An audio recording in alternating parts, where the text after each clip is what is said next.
आज के इस लेक्चर में हम लोग पढ़ेंगे एक्सप्रेशन मिनिमाइजेशन। एक्सप्रेशन मिनिमाइजेशन पढ़ने से पहले एक इम्पॉर्टेंट टर्म है सम ऑफ प्रोडक्ट्स,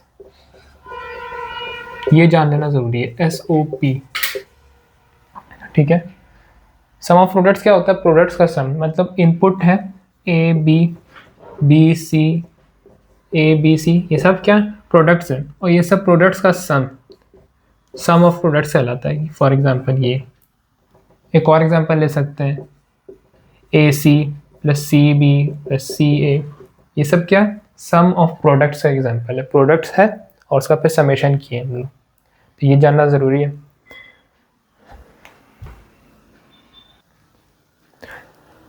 अब हम लोग एक एग्जांपल देखते हैं एक्सप्रेशन मिनिमाइजेशन का।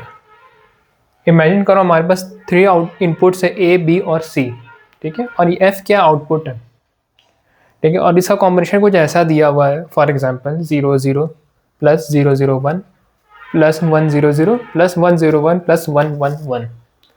तो इसको A B C के टर्म्स में कैसे लिखेंगे हम लोग? तो देखो जहाँ जहाँ 0 है वो होगा A bar, B bar, C बार। देखो यहाँ यहाँ 0 है तो ये होगा A बार, B बार, और जो 1 है उस पर बार नहीं लगेगा, वो C लगेगा। A B C हम लोग एक सीरीज से लिखेंगे मल्टीप्लाई करके। फिर से हम लोग यहाँ लिखेंगे A B C, और देखो यहाँ 1 है तो छोड़ देंगे और जहाँ जहाँ 0 है वहाँ बार डाल देंगे, प्लस फिर A B C लिखेंगे और जहाँ 0 है वहाँ बार डाल देंगे, फिर प्लस A B C लिखेंगे और यहाँ कहीं पे भी बार नहीं, 0 नहीं है तो कहीं पे बार नहीं डालेंगे। तो इस तरीके से जो हमारा बन के आया एक्सप्रेशन, ठीक है, इसको कहा जाता है एक्सप्रेशन मिनिमाइजेशन, ठीक है। अब इसको चाहे तो हम लोग फर्दर सिंप्लीफाई भी कर सकते हैं। कैसे कर सकते हैं? A बार और B बार कॉमन ले लेते हैं तो अंदर बच जाएगा C बार प्लस C, ठीक है, और फिर यहाँ से हम लोग A और A तीनों में से A कॉमन ले लेते हैं तो ये बन जाएगा B बार C बार प्लस B बार C प्लस BC, इस तरीके से। अब हम लोग याद करेंगे कि C प्लस C बार क्या होता है, 1 होता है, तो ये बन जाएगा A bar B bar plus, अब ये जो A है अब इसमें से भी कुछ कॉमन निकाल सकते हैं हम लोग। जैसे B बार हम लोगों को दिख रहा है तो B बार कॉमन ले लेते हैं तो बन जाएगा C बार प्लस C प्लस BC, ठीक है। अब C प्लस C बार क्या होता है? 1 होता है, तो अगले स्टेप में लिखेंगे हम लोग A bar B bar plus A into B bar plus BC, कुछ इस तरीके से। अब हम लोग यहाँ पर डिस्ट्रीब्यूशन भी कर सकते हैं, डिस्ट्रीब्यूटिव प्रॉपर्टी जो होता है A bar B bar plus A, वैसे ही रहने दो। अब डिस्ट्रीब्यूट करते हैं, एक बार B के साथ करते हैं तो B bar plus B into फिर एक बार C के साथ करेंगे तो B बार प्लस C। अब B प्लस B बार 1 होता है तो A bar B bar plus A into B bar plus C बन जाएगा ये, ठीक है। अब हम लोग क्या कर सकते हैं, यहाँ से इसको एक्सपेंशन कर देते हैं, ब्रैकेट ओपन कर देते हैं तो ये बन जाएगा A bar B plus A into C। अब यहाँ से B बार कॉमन ले सकते हैं, ये बन जाएगा A bar plus A plus AC। अब A बार प्लस A क्या होता है? 1 होता है, तो ये बन जाएगा B बार प्लस AC। तो ये जो हमारे पास जो आउटपुट निकल के आ गया ये कुछ इस तरीके से सिंप्लीफाई हो सकता है, B बार प्लस AC, इस तरीके से हम लोग करते हैं। और इसका यूज़ क्या है अभी तुमको हम लोग दिखाएंगे। जैसे हमारे पास XOR गेट है और ये उसका ट्रुथ टेबल हो गया, ठीक है, तो हम लोगों को एक्सप्रेशन मिनिमाइजेशन करके यानी y का एक्सप्रेशन लिखना है, या कहो तो आउटपुट ऐसे भी लिख सकते हैं f of a and b। मतलब ये बता रहे कि फंक्शन आएगा, जो एक्सप्रेशन आएगा फंक्शन होगा a और b का। अब वो कैसे लिखेंगे हम लोग? तो स्टेप नंबर 1 क्या होता है, देखना कि किस किस कॉम्बिनेशन से हाई आउटपुट मिल रहा है तुमको। देखो ये जो कॉम्बिनेशन है इससे तुमको हाई आउटपुट मिल रहा है क्योंकि 1 आ रहा है, इस कॉम्बिनेशन से तुमको हाई आउटपुट मिल रहा है क्योंकि 1 आ रहा है, और ये दोनों कॉम्बिनेशन 0 है और ये दोनों कॉम्बिनेशन का भी आउटपुट 0 है, तो ये दोनों काम का नहीं है हम लोग का।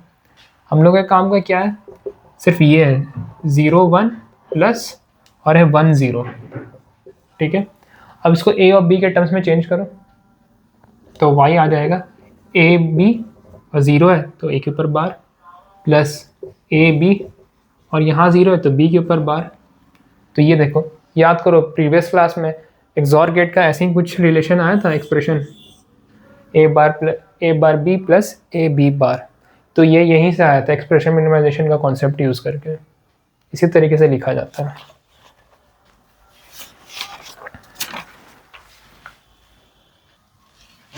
अब जैसे हमारे पास है एक्स नॉर गेट, और इसका हम लोगों को आउटपुट का एक्सप्रेशन लिखना है y is equal to F of A and B. तो वो कैसे लिखेंगे? सबसे पहले हम लोग देखेंगे किस कॉम्बिनेशन से हमारे पास हाई आउटपुट आ रहा है। देखो ये कॉम्बिनेशन से हाई आउटपुट आ रहा है, और एक ये कॉम्बिनेशन से हमारे पास हाई आउटपुट आ रहा है। तो y हो जाएगा हमारे पास 0 0 प्लस 1 1, ठीक है। अब इसको चेंज करो a और b में, तो ये आ जाएगा a bar b bar plus A B. तो याद करो अपने नोट से कि एक्स नॉर गेट का ये एक्सप्रेशन लिखाए थे, तो ये यहाँ से निकल के आया था।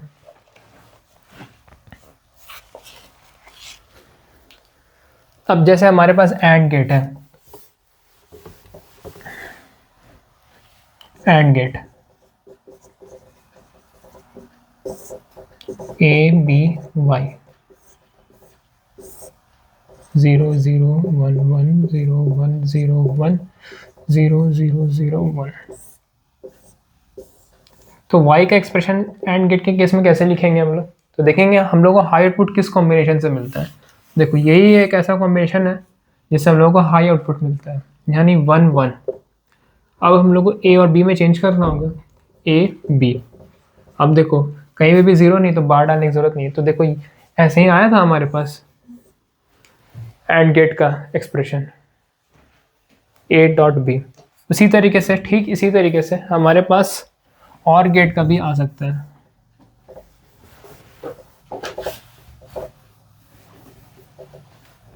और गेट वो होता है 0 1 1 1, ठीक है। अब इसका एक्सप्रेशन कैसे लिखेंगे? y इज इक्वल टू, देखो इस कॉम्बिनेशन से भी हाई आउटपुट मिल रहा है, इस कॉम्बिनेशन से भी हाई आउटपुट मिल रहा है, और इस कॉम्बिनेशन से भी हाई आउटपुट मिल रहा है। तो क्या आएगा एक्सप्रेशन हमारे पास? 0 1 प्लस 1 0 प्लस 1 1, ठीक है। तो y इज इक्वल टू क्या आ गया? A bar B plus A B bar plus A B, ठीक है। अब थोड़ा सिंप्लीफिकेशन कर लेते हैं हम लोग। तो देखो यहाँ से हम लोगों के पास a और a रिपीट कर रहे हैं तो कॉमन निकाल सकते हैं। तो a bar b plus a common निकाल लेते हैं, ठीक बन जाएगा हमारे पास b बार प्लस b, कुछ इस तरीके से। तो ये बन जाएगा a बार b प्लस, और ये b प्लस b बार क्या होता है? 1 होता है। तो ये 1 बन गया। तो अगले स्टेप में हम लोग लिख सकते हैं इसको a plus a bar b, कुछ इस तरीके से लिख सकते हैं। अब हम लोग डिस्ट्रीब्यूटिव प्रॉपर्टी का यूज़ करते हैं। एक बार a को इसके साथ डिस्ट्रीब्यूट करते हैं, फिर इसके साथ डिस्ट्रीब्यूट करते हैं। तो यहाँ पास रिजल्ट आ जाएगा a plus a bar into a plus b। अब देखो a प्लस a बार फिर से वापस से 1 बन जाएगा, तो रिजल्ट आ गया हमारे पास a प्लस b। तुम याद करो हमारे पास और गेट का यही एक्सप्रेशन आया था, एडर बोले थे, एडर होता है a प्लस b, तो वो यहीं से आया था।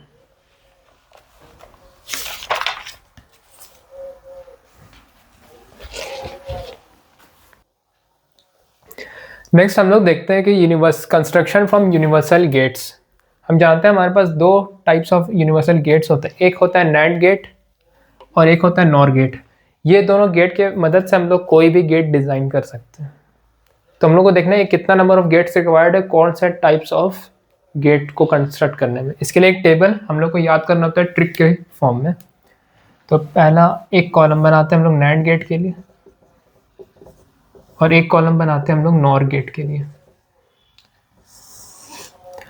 और यहाँ होता है सबसे पहले नॉट गेट, एंड गेट, और फिर इधर लिखेंगे और गेट, फिर एक्सॉर गेट, और फिर एक्सनॉर गेट।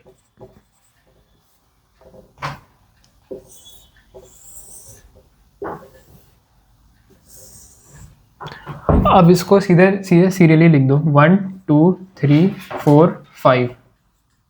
ठीक है, इसका ये मतलब हुआ कि नॉट गेट बनाने के लिए एक नैंड गेट की ज़रूरत है, एंड गेट बनाने के लिए दो नैंड गेट की ज़रूरत है, और गेट बनाने के लिए तीन नैंड गेट की ज़रूरत है, एक्सॉर गेट बनाने के लिए चार नैंड गेट की ज़रूरत है, एक्सनॉर गेट बनाने के लिए पांच नैंड गेट की ज़रूरत है। और इधर नॉर गेट में क्या होता है, 1 2 और 3 का उल्टा कर देते हैं, 3 2, फिर 4 और 5 का उल्टा कर देते हैं, 5 4। इसका मतलब कि नॉट गेट बनाने के लिए एक नॉर गेट की ज़रूरत है, एंड गेट बनाने के लिए तीन नॉर गेट की ज़रूरत है, और गेट बनाने के लिए दो नॉर गेट की ज़रूरत है, एक्सॉर गेट बनाने के लिए पांच नॉर गेट की ज़रूरत है, एक्सनॉर गेट बनाने के लिए चार नॉर गेट की ज़रूरत है। तो इसको ऐसे ट्रिक के फॉर्म में याद कर सकते हैं हम लोग। पहला तो सिंपल है, 1 2 3 4 5 सीरियली उतर जाएगा, और फिर 1 लिखने के बाद 2 और 3 का उल्टा करना होगा, फिर 4 और 5 का उल्टा करना होगा, और इधर देखो नॉट गेट, एंड गेट, और गेट, इसका सीरियली से याद रखना होगा तुमको। उसके बाद फिर एक्सॉर और एक्सनॉर, सिंपली है।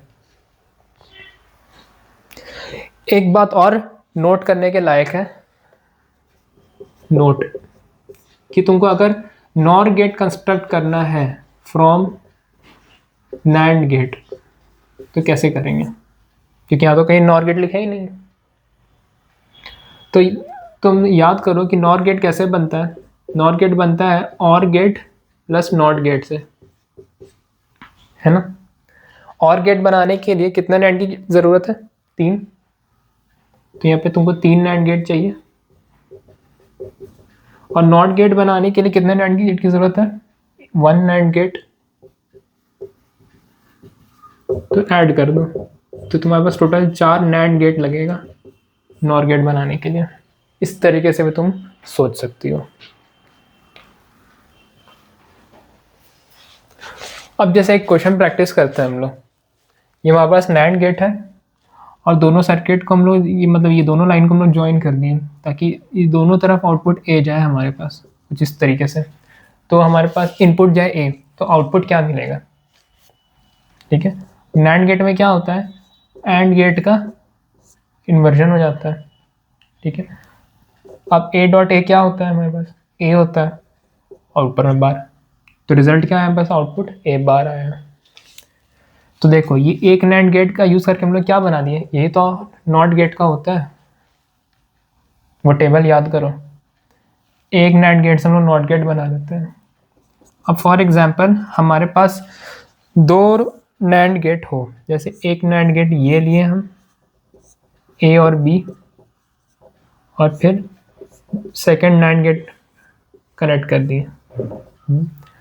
ठीक है, तब ये क्या बन जाना चाहिए हमारे पास, दो नैंड गेट है तो एंड गेट बन जाना चाहिए। अब देखते हैं एंड गेट बनता है कि नहीं। ठीक है, ये नैंड गेट नंबर 1 और ये नैंड गेट नंबर 2 है। ठीक है, अब देखो y1 क्या आएगा हमारे पास, यहाँ से जो निकलेगा y1, ये y1 निकलेगा, और फिर ये y1 ऊपर भी जाएगा और ये y1 नीचे वाले इनपुट लाइन में भी जाएगा। तो y1 क्या आ जाएगा, a b, a dot B का बार। ठीक है, और y2 क्या होगा, सॉरी ये भी y1 है क्योंकि एक ही लाइन को शॉर्ट कर दिया है। तो y2 क्या होगा, y1 डॉट y1 का बार। तो ये बन जाएगा y1 बार, y1 y1 मल्टीप्लाई y1 बन जाएगा। अब y1 क्या आया हमारे पास, a डॉट बी, ये बार रहने दो, ये वाला बार रहने दो, और फिर y1 लिखो a डॉट बी का बार। अब देखो दो बार बार आ गया तो कैंसिल हो जाएगा बार, तो a डॉट बी बन गया। तो देखो नैंड गेट एंड गेट का तो यही तो होता है, यही तो होता है एक्सप्रेशन एंड गेट का। तो देखो दो नैंड गेट से एंड गेट बना लिया।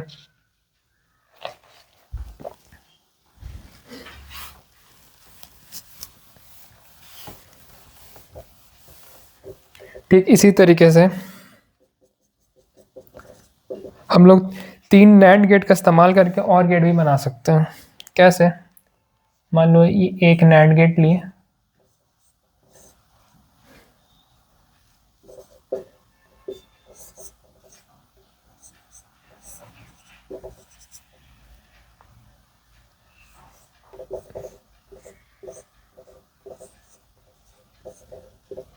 ये एक नैंड गेट, ये सेकंड नैंड गेट, ये थर्ड नैंड गेट। अब देखो 3 नैंड गेट में अब चेक करते हैं कि ये और गेट बन रहा है कि नहीं बन रहा। ठीक है, तो सबसे पहले देखो y1, यहाँ से y1 मिलेगा, यहाँ से y2 मिलेगा, और ये मान लो y3 मिल रहा है हमारे पास। ठीक है, तो y1 क्या आ जाएगा हमारे पास, देखो यहाँ से a जाएगा, यहाँ से भी a जाएगा, तो y1 क्या आ जाएगा, a डॉट a का बार, तो ये आ गया a बार। फिर y2, यहाँ से भी b जाएगा, यहाँ से भी b जाएगा, तो ये क्या आ जाएगा, b डॉट b का बार, यानी b बार। ठीक है, और y3 क्या आएगा हमारे पास, यहाँ से देखो y1 जा रहा है, यहाँ से देखो y2 जा रहा है, तो y3 क्या आना चाहिए हमारे पास, y1 डॉट y3 का बार, और ये बार वैसे ही रहने दो। अब y1 देखो क्या है, सॉरी y2, अब देखो y1 क्या है, a बार डॉट, y2 क्या है, b बार। ठीक है, अब डी मॉर्गन्स लॉ का इस्तेमाल करेंगे हम लोग।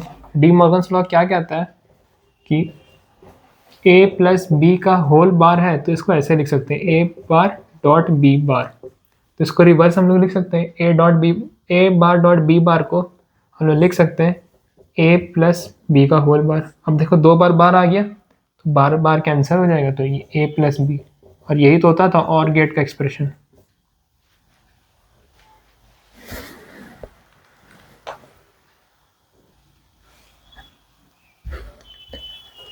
अब जैसे फोर्थ एग्जांपल अगर देखें हम लोग, तो हमारे पास है 4 नैंड गेट। एक नैंड गेट ये रहा इसका एक इनपुट A और एक इनपुट B। ठीक है, और फिर यहाँ से इनपुट लाइन लिए और सेकंड नैंड गेट में सप्लाई दे दिए, और फिर यहाँ से फर्स्ट नैंड गेट का आउटपुट लिए और इसको सेकंड लाइन में सप्लाई दे दी, और फिर B से एक लाइन इनपुट लिए उसको थर्ड नैंड गेट में प्रोवाइड कर दिए एक इनपुट, और फिर इसका आउटपुट यहाँ से लेके इधर भी इनपुट सप्लाई कर दिए, और फिर ये दोनों का जो आउटपुट निकला इसको फोर्थ नैंड गेट में हम लोग सप्लाई कर देंगे। तो ये देखो इस तरीके से हम लोग 4 नैंड गेट कनेक्ट किए हैं, तो हमारे पास ये क्या बन जाना चाहिए, एक्सॉर गेट बन जाना चाहिए। अब देखते हैं एक्सॉर गेट बनता है कि नहीं। ठीक है, तो देखो यहाँ से A जाएगा और फिर यहाँ से B चला जाएगा, और फिर देखो यहाँ से A सप्लाई होते हुए ऐसे पहुँचते हुए यहाँ से A चला जाएगा, और यहाँ से देखो y1 निकलेगा, तो y1 यहाँ भी जाएगा और y1 सप्लाई यहाँ भी जाएगा, तो यहाँ y1 पहुँचेगा, और फिर देखो B यहाँ से होते हुए सप्लाई B पहुँचेगा यहाँ। ठीक है, और फिर यहाँ से y2 निकलेगा और यहाँ से y3 निकलेगा, तो ये सप्लाई होते हुए y2 यहाँ जाएगा और y3 यहाँ जाएगा, कुछ इस तरीके से। और जो फाइनल आउटपुट मिलेगा वो मिलेगा y4। ठीक है, अब हम लोग पहले y1 कैलकुलेट कर लेते हैं, y1 कितना आना चाहिए, तो वो आएगा हमारे पास a डॉट b का बार। ठीक है, नैंड गेट है। अब हम लोग देखते हैं y2 क्या आएगा हमारे पास। देखो y2 में क्या है, a और y1 जा रहा है, तो क्या आएगा, a डॉट y1 का बार। थोड़ा सिंप्लीफाई कर लेते हैं, ये वाला बार वैसे ही रहने दो, a लिखो और y1 डॉट लिखो, वो क्या है, a डॉट b का बार, कुछ इस तरीके से। ठीक है, अब हम लोग y3 भी लिख लेते हैं सिमिलरली। तो y3 में क्या इनपुट है, y1 और b, तो ये आ जाएगा b डॉट y1 का बार, यानी b dot a dot b का बार, और फिर उसका होल बार। ठीक है, और y4 क्या मिलेगा हमारे पास, y2 और y3, तो y2 y3 का प्रोडक्ट और फिर उसका बार। ठीक है, अब हम लोगों को क्या ज़रूरत है, y2 और y3 को थोड़ा और सिंप्लीफाई करने की ज़रूरत है। तो अब इसको कैसे करें, डी मॉर्गन्स लॉ का इस्तेमाल करेंगे हम लोग यहाँ पे। ठीक है, अभी थोड़ा बोर्ड इरेज कर देते हैं ताकि स्पेस मिल जाए।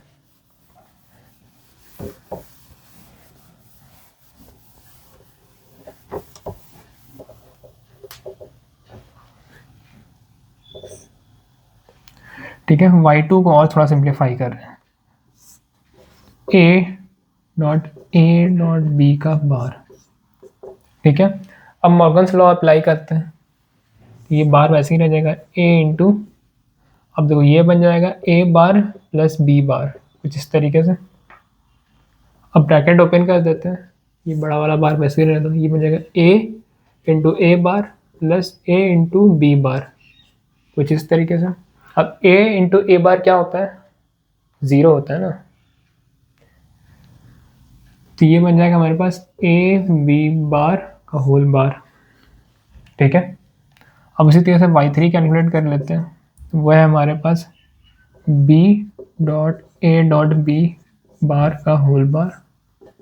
ठीक है, अब इसको मॉर्गन्स लॉ से हम लोग सेपरेट कर लेते हैं थोड़ा, b into A bar plus B bar. ठीक है, तो ये क्या बन जाएगा, ये होल बार रहने दो, वैसे ही डिस्ट्रीब्यूशन होगा इसका, तो b into A bar plus b into B bar, तो ये 0 बन जाएगा, तो हमारे पास बचेगा a बार b का होल बार, कुछ इस तरीके से। अब हमारे पास y4 है, वो क्या है, y2 डॉट y3 का होल बार। होल बार वैसे ही नहीं है, तो y2 क्या है हमारे पास, a इंटू बी बार का whole bar dot a bar b का होल बार, कुछ इस तरीके से। अब फिर मॉर्गन्स लॉ हम लोग अप्लाई करते हैं। मान लो कि ये कोई एक नंबर है तुम्हारा c और ये कोई एक नंबर है तुम्हारा d, ये कुछ इस तरीके से बन जाएगा, c बार, ये नंबर को बोले c और ये नंबर को बोले d, तो ये बन जाएगा c बार इंटू डी बार का होल बार, कुछ इस तरीके से। अब फिर से मॉर्गन्स लॉ अप्लाई करेंगे यहाँ पे, तो हम लोग जानते हैं कि c प्लस डी का होल बार होता है c बार इंटू डी बार, इसको रिवर्स अप्लाई कर सकते हैं इसका, तो ये बन जाएगा c प्लस डी का होल बार और ये वाला बार, तो दो बार बार आके कैंसिल हो जाएगा, तो c प्लस डी बचेगा हमारे पास सिर्फ। तो c हम लोग किसको लेट किए थे, c हम लोग लेट किए थे ए बी बार को और d लेट किए थे हम लोग a बार b को। यहाँ c का वैल्यू पुट कर दो, वो हो जाएगा a into B bar plus d का वैल्यू पुट कर दो, तो वो हो जाएगा a bar plus B, a bar into B. तो ये देखो, ये जो आउटपुट आया है, यही तो आउटपुट है एक्सॉर गेट का। तो 4 नैंड गेट से हम लोग एक्सॉर गेट डिज़ाइन कर लिए। तो नेक्स्ट हमारे पास है 5 नैंड गेट्स का सेटअप, जिसमें कि पहला 4 नैंड गेट्स है वो पिछले प्रीवियस प्रॉब्लम की तरह सेटअप किया हुआ है, जो कि एक्सॉर गेट को रिजेंबल करता है। ठीक है, जो 5वां नैंड गेट है सिर्फ ये एक्स्ट्रा हम लोग लगाए हैं, वो भी दोनों का इनपुट शॉर्ट करके लगाए हैं। हम लोग जाने थे कि पिछले बार हम लोग y4 आ चुका था a into B bar plus A bar b, ऐसा कुछ आ चुका था, तो ये y4 है, तो ये y4 यहाँ से निकलेगा कुछ इस तरीके से, और फिर यह इनपुट में चला जाएगा 5th नैंड गेट के, y4 कुछ इस तरीके से। तो यहाँ हमारे पास जो मिलेगा y5 मिलेगा, तो y5 क्या आ जाएगा हमारे पास, y4 इंटू y4 का होल बार। इसका मतलब सिम्प्लीफाई करना होगा इसको कुछ इस तरीके से, तो a into B bar plus A bar B into A B bar plus A bar B का होल बार, कुछ इस तरीके से।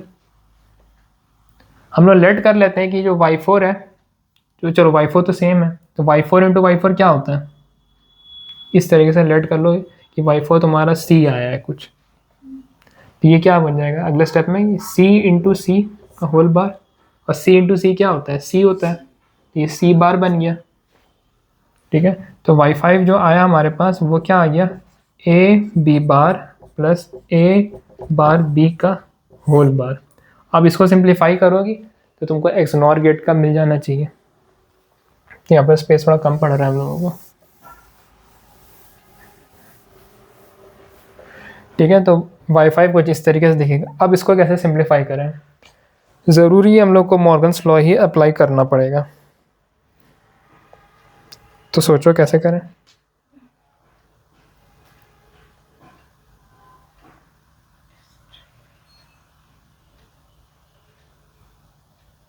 मॉर्गन्स लॉ अप्लाई करते हैं, मान लेते हैं हम लोग लेट कर लेते हैं कि पहला वाला जो है ए बार बी ये मान लेते हैं सी है, और दूसरा वाला जो है ए बार बी इसको मान लेते हैं डी है ये। तो y5 क्या बन गया हमारे पास, सी प्लस डी का बार, जिसको हम लोग लिख सकते हैं सेपरेट करके C bar dot D bar, Morgan's law से। अब सी बार को कैसे लिखेंगे, ए बी बार का बार डॉट ए बार बी का बार, कुछ इस तरीके से। अब फिर से मॉर्गन्स लॉ अप्लाई करते हैं, क्योंकि यहाँ पे देखो ये भी डॉट है, ये भी डॉट है। तो अब कैसे अप्लाई होगा ये मॉर्गन्स लॉ, अब देखो a इंटू बी बार, तो इसको ऐसे लिखेंगे हम, और होल बार है ये, तो a बार प्लस b बार का बार ब्रैकेट क्लोज, कुछ इस तरीके से लिखाएगा, इंटू a बार का बार प्लस b बार, कुछ इस तरीके से लिखाएगा।